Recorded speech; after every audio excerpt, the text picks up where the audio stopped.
না, এটা পরিকল্পনাভাবে ঘটনা। এটা পরিকল্পনাভাবে আওয়ামী লীগের এখনো চাটার দল এখনো ভিতরে আছে। কি মনে হয় আপনাদের কাছে? আওয়ামী লীগের লোকরা ভাই এরা ষড়যন্ত্র করে একদিন আগুন লাগলো না, আওয়ামী লীগের লোক কিন্তু আগুন লাগাইছে ভাই। তবে সচিবালয়ে যেহেতু আগুন লাগতে পারছে, আরো দেশের গুরুত্বপূর্ণ বিভিন্ন জায়গায় আগুন লাগতে পারে। ইচ্ছাকৃতভাবে লাগাইছে, এটা সন্দেহপূর্বক মনে হয়। করে দাও, যখন আমরা দেখলাম বিডিআর বিদ্রোহের একটা পুনঃতদন্ত শুরু হলো, তারপরে এই অগ্নিকাণ্ডের ঘটনাটা ঘটলো। আমাদের উপদেষ্টাদের উদ্দেশ্যে বলতে চাই, উপদেষ্টারা এখনো পর্যন্ত সুশীল সেজে বসে থাকতে চায়। হঠাৎ করেই বাংলাদেশ সচিবালয়ে ভোর রাতে অগ্নিকাণ্ড। সাধারণ জনগণের ভাবনায় কি নাশকতা নাকি দুর্ঘটনা, সেটাই জানবার চেষ্টা করব। আসলে আমার মনে হয় যে এটা একটা ষড়যন্ত্র। নইলে আপনি দেখেন এতদিন কিন্তু এখানে কোনো আগুন লাগে না, এখন হঠাৎ করে যখন আমরা দেখলাম বিডিআর বিদ্রোহের একটা পুনঃতদন্ত শুরু হলো, তারপরে এই অগ্নিকাণ্ডের ঘটনাটা ঘটলো। এর মধ্যে কোনো সংযোগ থাকতে পারে বলে আমি মনে করি।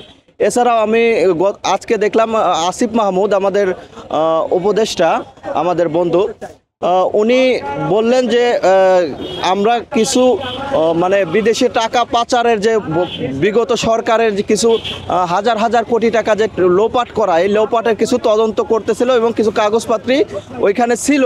এই জন্যই এই আগুন লাগানো হতে পারে বলে আমি মনে করতেছি।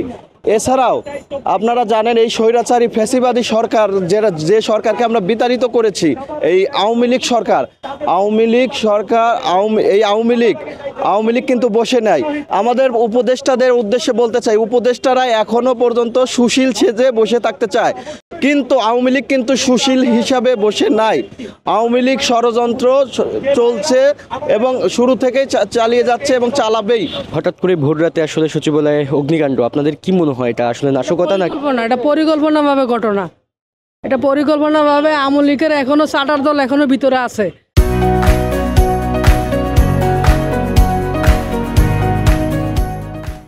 ওরা পরিকল্পনাভাবে ঘটনাটা ঘটাইছে। আপনাদের কেন মনে হচ্ছে যে এটা পরিকল্পিত এবং আওয়ামী লীগই সেটা করেছে, কেন মনে হচ্ছে? এখনো সিন্ডিকেট ভাঙতে পারে না, সারা দেশে এখনো আওয়ামী লীগের সিন্ডিকেট আছে।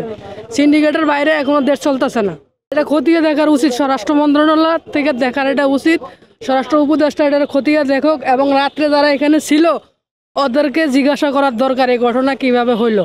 এটা কি মনে হয়, ইচ্ছাকৃতভাবে কেউ লাগাইছে নাকি এটা দুর্ঘটনা? এটা ইচ্ছাকৃতভাবে লাগাইছে, এটা সন্দেহপূর্বক মনে হয়। এটা আমেরিকারই যারা দূষর যারা আছে এখনো পাপারটা, তাদেরই এটা একটা মানে চক্রান্ত, আমি যেটা মনে করি আমার জায়গা থেকে। এত জায়গা থেকে গুরুত্বপূর্ণ একটা জায়গা, সচিবালয়ের মতো একটা গুরুত্বপূর্ণ জায়গা, এমন জায়গায় আগুন লাগা, তাও একই বিল্ডিং এর দুই জায়গায়, আপনার উপরে এবং নিচে, এটা একটা চক্রান্ত, একটা আমি যেটা মনে করি আমার জায়গা থেকে। কি মনে হয় আপনাদের কাছে? আওয়ামী লীগের লোকরা ভাই এরা ষড়যন্ত্র করে একদিন আগুন লাগলো না, আওয়ামী লীগের লোক কিন্তু আগুন লাগাইছে ভাই। দেশের ক্ষতি করতেছে আওয়ামী লীগের, পোলাপাইন আছে না কিছু, এই পোলাপাইন তৈরি করতেছে। যেরকম আওয়ামী লীগ বলতো যে বিএমপি ষড়যন্ত্র করতে অমুক জায়গায় আগুন ধরাইতেছে, এরকম বলতো না। এখন বিএমপি তো জীবনে কোনো জায়গায় আগুন ধরায় নাই। বিএমপির কোনো ছেলেপেলে খারাপ না, কিন্তু আওয়ামী লীগের ছেলেপেলে সবই খারাপ।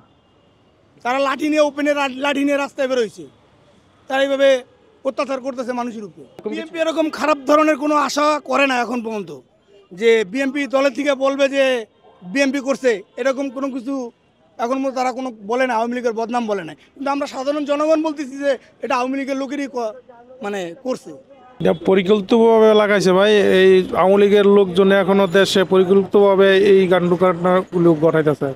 আওয়ামী লীগ এইভাবেই বলতে পারতো, যারা আলোতে নামতে পারতেছে না, অন্ধকারে নামছে, এরা আলোতে নামতে পারতেছে না, লোকজনের সাথে নাই, বাংলাদেশের জনগণ নাই। দুর্ঘটনা হইতে পারে, পরিকল্পনা হইতে, এটা সম্পর্কে তো এরকম ধারণা নাই, কারণ সব কিছুই তো দুর্ঘটনা যে কারণে হইতে পারে, এটার বিষয়ে তো ধারণা পাবে অগ্রিম কিছু বলার নেই। তবে সচিবালয়ে যেহেতু আগুন লাগতে পারছে, আরো দেশের গুরুত্বপূর্ণ বিভিন্ন জায়গায় আগুন লাগতে পারে।